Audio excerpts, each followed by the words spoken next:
Hello, everyone. Welcome back. My name is Casey. I am the co founder of Veteran Cancer Network. Normally, on this podcast, we're talking to veterans, doctors, caregivers, and researchers about cancer and the challenges that the veterans face every single day. But today, I wanted to do just a little bit of something different because over the past year, we have talked to hundreds of veterans, caregiver, medical professionals, and members of Congress, and of course, other organizations across the country. And one thing kept popping up: what is Veteran Cancer Network actually fighting for? If you've been on our socials over the last 8 months, 9 months, people will already know that we are advocating for change, but they don't always know what exactly we're trying to change in the system. So if we can narrow it down to just a few talking points, there is three big ones we're pushing for. And I know those aren't going to be quick fixes, and they're certainly not going to be easy to accomplish whatsoever.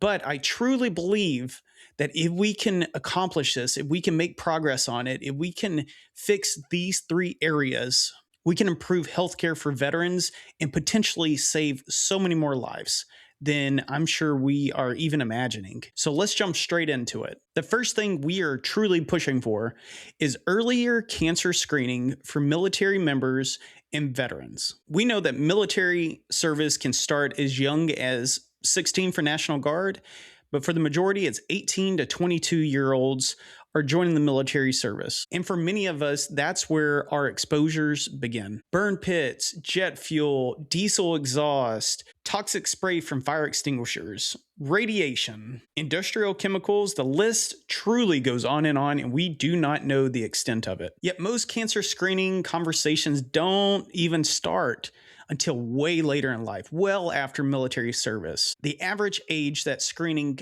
starts is 45 for both females and males. That gap has always been a burden on the younger population. I know all about this because I am a late-stage cancer survivor that was under the age of 45. I was 34 when I got my cancer. And I can't imagine how many veterans we have lost over the years because they were waiting until symptoms showed up instead of trying to catch cancer earlier. One of the ideas we're advocating very hard on is to incorporate an annual blood-based cancer screening test into your annual exam. Think about it. You go in already, you get a blood test once a year usually. Go ahead and add a blood cancer test to it. Make sure you're clear, or if you're not, you can go ahead and get treatment, and hopefully we can catch it in stage 1 and 2 instead of 3 and 4.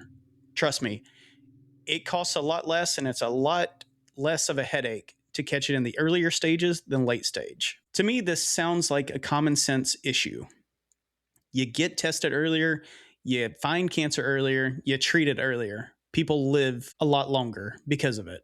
Seems pretty easy to me, but we're talking about money, and people hesitate to pay for anything. And we know that a test like this, it's not going to be free. We're going to have government oversight over it. They're going to have to do a full financial analysis over it to see if it's cost efficient to provide a pretty much free cancer test for active duty and veterans. And when we get asked, how are we going to pay for this?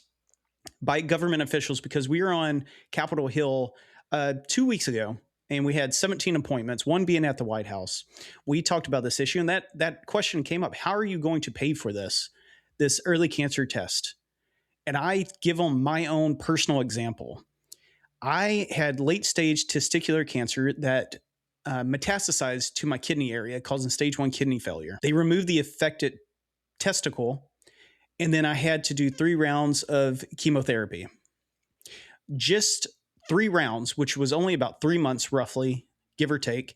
It cost me, or the VA, the government, since I was doing this through the government, $253,000 for just one person. And my cancer treatment is on the faster end, like the less months, basically. It's very good with chemo. There are people, veterans, that are on chemo, radiation, maintenance pills to make sure their cancer doesn't spread any further for years, sometimes decades, costing millions upon millions of dollars just for one person. So the thought process to us is that if we can catch it earlier with a simple blood test, this huge cost per person could be limited down to $1,000. Think about it. If the test only costs $1,000 just on my cancer stuff, that would, if I caught it earlier, it would have been just remove the affected area and I would have got on with my life, usually without even any more chemo. 253 people could have got a early cancer blood test to make sure they don't have cancer. And if they do, they can get treatment a lot faster than finding it, because most people find cancer when it already migrates somewhere else and causes a secondary problem. Mine, I found it because I had back pain. So they did imaging and thought I had kidney cancer at the time. So usually when you find out, you're already in stage 3 and 4, unless you get super lucky and you have a fluke, a scan, something happens, and you find it earlier. That is usually best case scenario, not the average.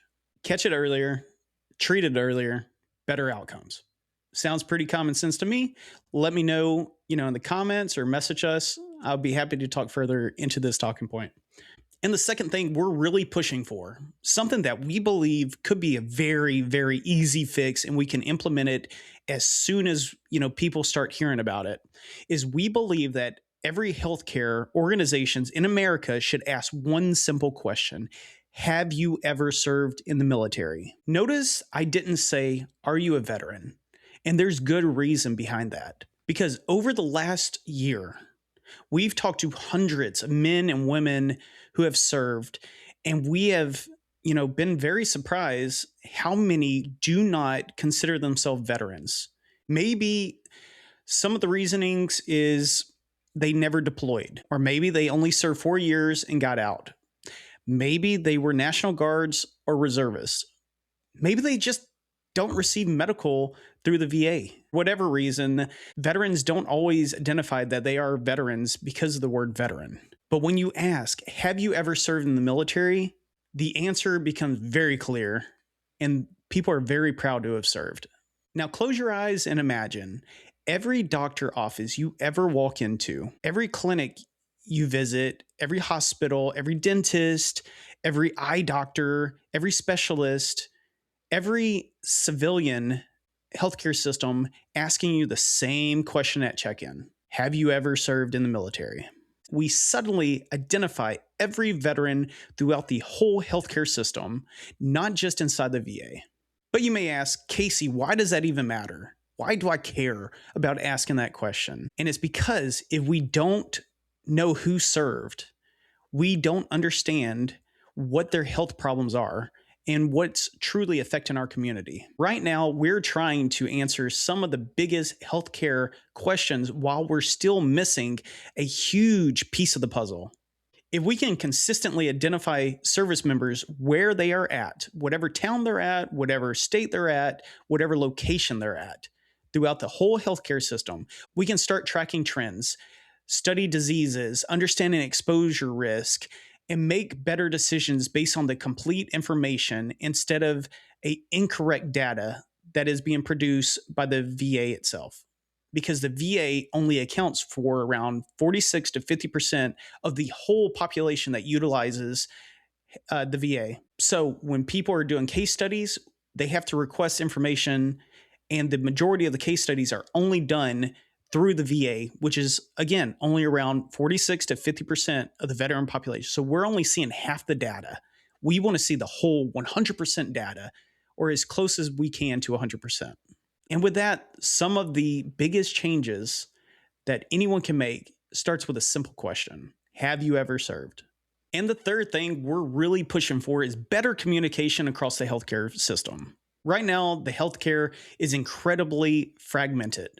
The VA has its records, the hospitals have theirs, the primary care doctor has their own system, specialists have their own, the list goes on. And oftentimes these systems do not communicate whatsoever with each other.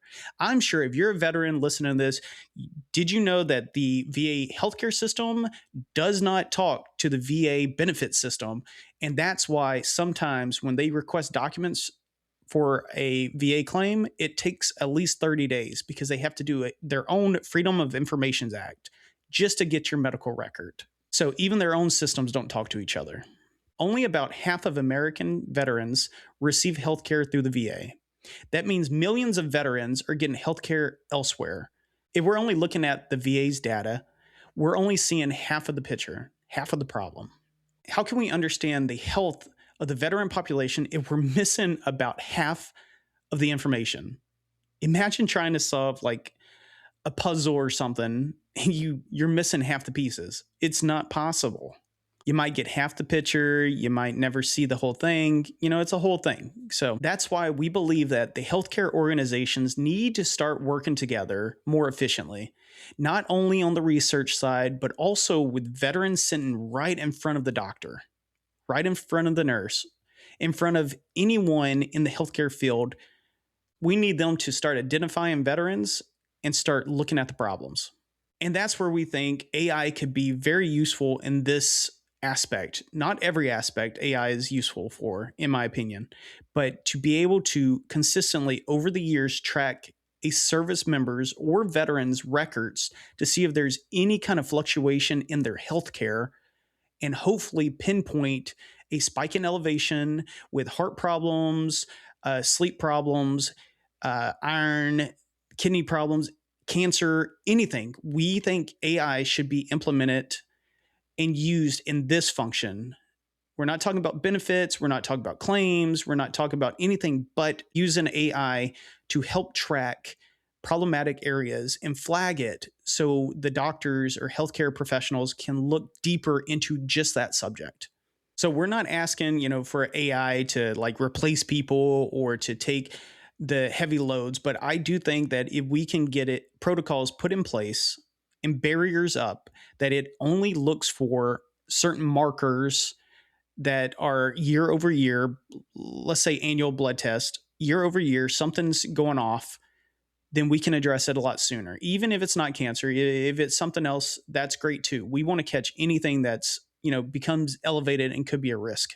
We know right now that civilian counterparts using Epic and all these other programs already utilize an AI. The VA is ancient. It's trying to develop its own software once again or update it. And we believe that AI should be used on the medical side to help out and to catch stuff that doctors may overlook. Those are the three things that we are truly pushing for and advocating for here at the Veteran Cancer Network. They're not the only things that need to change, but we believe that this is a good start.